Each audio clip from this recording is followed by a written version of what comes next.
Teman-teman, apakah kalian mengetahui keluarga? Pasti kalian tahu kan? Dan kalian pasti juga mengenal seluruh anggota keluarga kalian kan? Nah, kira-kira kalian pernah nggak sih merhatikan apa yang seluruh anggota keluarga kalian lakukan sehari-hari? Nah, pada pembelajaran kali ini kita akan membahas kegiatan seluruh anggota keluarga kita sehari-hari. Yuk kita simak.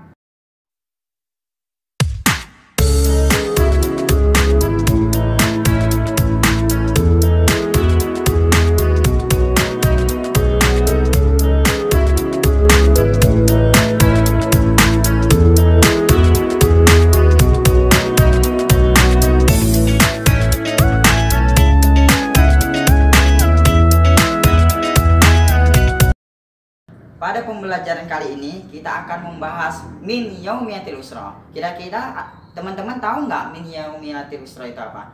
Nah betul, min yaumiyatil usra itu adalah dari buku harian keluarga. Jadi kita akan membahas kegiatan anggota keluarga sehari-hari. Dan kita kali ini akan membahasnya dalam bahasa Arab loh. Menarik bukan? Yuk kita simak pembelajarannya.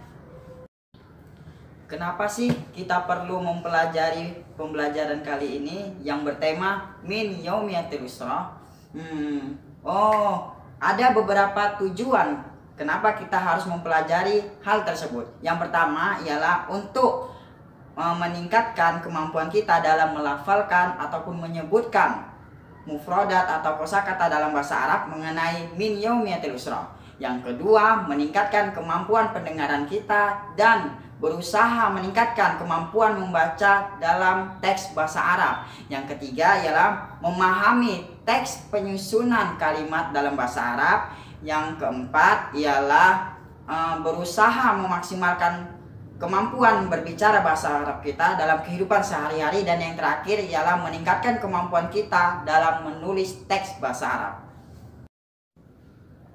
Agar tujuan pembelajaran kita tercapai, kita akan berusaha mempelajari 5 materi pokok. Yang pertama ialah mufradat atau kosakata. Yang kedua adalah tarkib atau teknik penyusunan kalimat. Yang ketiga adalah qiraah atau membaca. Yang keempat adalah hiwar atau percakapan. Dan yang terakhir adalah kitabah atau penulisan. Yuk kita membahas satu persatu. Pada pembahasan yang pertama, kita akan membahas mufradat atau mengenal kosakata terkait tema yang akan kita bahas, yaitu min yaumiyatil usra. Teman-teman, kira-kira ada yang tahu nggak ini gambar siapa? Nah, benar sekali. Ini adalah ayah yang biasa dalam bahasa Arab kita sebut abu. Kemudian yang di bawah sini ada ibu yang biasa kita sebut dalam bahasa Arab ummun. Kemudian di sebelah kiri atas saya ada gambar kakak laki-laki. Dalam bahasa Arab kakak laki-laki disebut akhul kabir. Kemudian di bawahnya ada kakak perempuan atau biasa disebut dalam bahasa Arab itu ukhtul kabir. Kosakata selanjutnya ada jaddun yang memiliki arti kakek. Ada jaddatun yang berarti nenek. Ada ammun yang berarti paman dari ayah. Ada ammatun yang berarti bibi dari ayah. Ada khalun yang berarti paman dari ibu. Ada khalatun yang berarti bibi dari ibu. Kemudian ada bintun yang berarti anak perempuan. Ada ibnun yang berarti anak laki-laki. Ada akhus shagir yang berarti adik laki-laki. Ada ukhtus shagir yang berarti adik perempuan. Dan masih banyak lagi kosakata dalam bahasa Arab mengenai min yaumiyatil usra. Nah, setelah kakak memberikan beberapa kosakata dalam bahasa Arab kepada kalian, kakak harap kalian telah menghafal kosakata tersebut ya. Nah, sekarang kakak tanya nih, kira-kira bahasa Indonesianya abun itu apa ya? Siapa yang tahu? Hayo. Ayah. Nah, benar sekali. Bahasa Indonesianya dari abun itu ayah. Kemudian siapa yang tahu bahasa Indonesianya dari kata amun? Paman dari ayah. Nah, pintar sekali. Nah, karena kalian telah menghafal kosakata dalam bahasa Arab mengenai min yaumiyatil usra, maka dari itu kakak akan mengajak kalian untuk mempelajari susunan kalimat dalam bahasa Arab dan bagaimana caranya kita mengaplikasikannya dalam sebuah kalimat bentuk tulisan maupun lisan kita. Yuk kita simak sama-sama. Nah, pada pembahasan yang kedua kita akan membahas mengenai tarkib. Apa sih tarkib itu? Tarkib adalah teknik penyusunan kalimat dalam bahasa Arab. Nah, dalam bahasa Arab kalimat terdiri dari dua. Yang pertama ialah jumlah fi'liyah. Apa sih jumlah fi'liyah itu? Jumlah fi'liyah adalah kalimat yang diawali dengan fi'il. Kemudian rumus dari jumlah fi'liyah adalah pertama fi'il, kemudian diikuti dengan fa'il, dan ditutup dengan maf'ul bih. Contohnya seperti apa sih? Contohnya ialah zahaba Muhammadun ilal madrasati. Zahaba berfungsi sebagai fi'il, Muhammadun berfungsi sebagai fa'il, dan ilal madrasati berfungsi sebagai maf'ul bih. Kemudian yang kedua ada jumlah ismiyah. Apa sih jumlah ismiyah itu? Jumlah ismiyah adalah kalimat yang diawali dengan isim. Contohnya akhul kabir. Sebelumnya kakak mohon maaf karena kakak bilang kalau kalimat dalam bahasa Arab itu terbagi dua, yaitu jumlah ismiyah dengan jumlah fi'liyah. Namun nyatanya ada satu lagi kalimat dalam bahasa Arab berdasarkan cara penyusunannya ataupun teknik penyusunannya.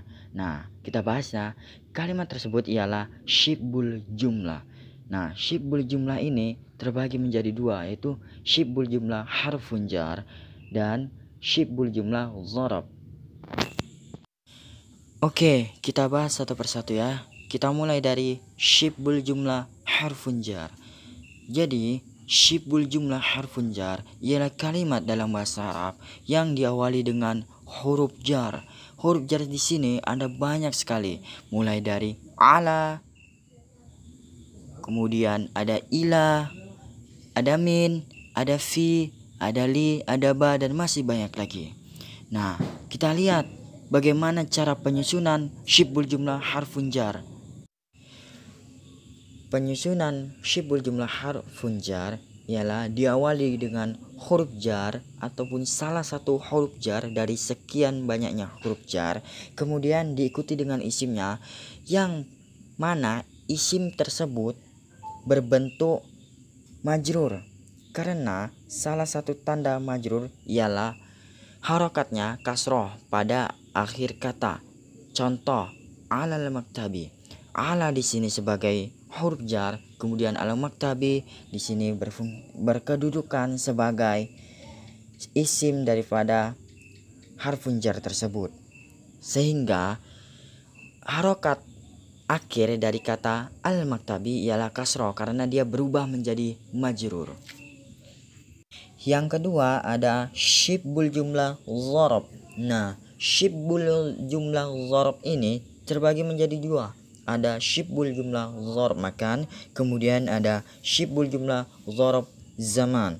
Nah, kita mulai dari syibul jumlah dzarab zaman. Jadi sama seperti syibul jumlah harfun jar, syibul jumlah dzarab zaman ialah kalimat yang diawali dengan dzarab zaman kemudian diikuti dengan isimnya yang berbentuk mudhofun ilaih.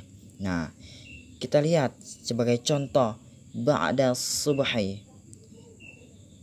Ba'da subhi ini ba'danya dia sebagai dzarab zaman, kemudian as-subhi sebagai isimnya.